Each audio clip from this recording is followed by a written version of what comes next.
before my mother was about 3 months pregnant with me, she stood in her kitchen and she put her hands on her little tummy and said, "Bless the Lord, O my soul, and all that is within me." Being in the Philippines and 6 feet tall and a low voice were 2 strikes against me. One of the things that I had to constantly overcome by God's grace and mercy was that I could love the Filipino people by faith. Mainly because if I was in town walking down the main road, one of the things that Filipinos would often do is run up in back of me and extend their hands to see how tall I was.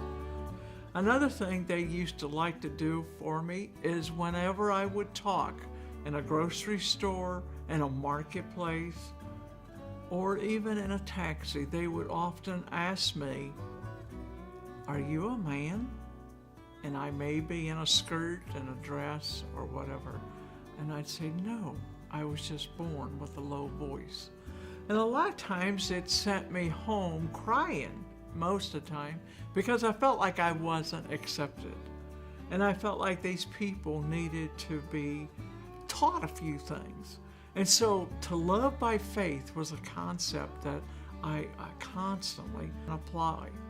What living by faith means to me in my situation, especially in the Philippines, is that I didn't love the person and what they were doing, but I loved them by faith, knowing that God loved them dearly.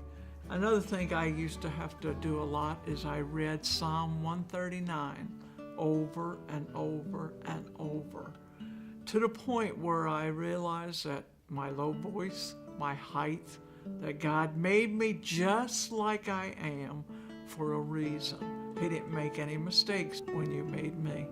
And as a result, I can love by faith those people. And it became easier because I could love them by faith. And you won't believe this, but they even asked me to join the girls' basketball team with a bunch of other women that come up to my waist, and I overpowered them unbelievably. My height, I could stand out. I could look out over a crowd and I could find someone that I was looking for or find something. God's given me a low voice. And the choir director told me to sing tenor in the tenor section. And you know what? There's not too many women who sing tenor. And so I felt like, hey, I was pretty special. And so the height thing and the voice thing, it was nothing to take away from the Filipino people itself.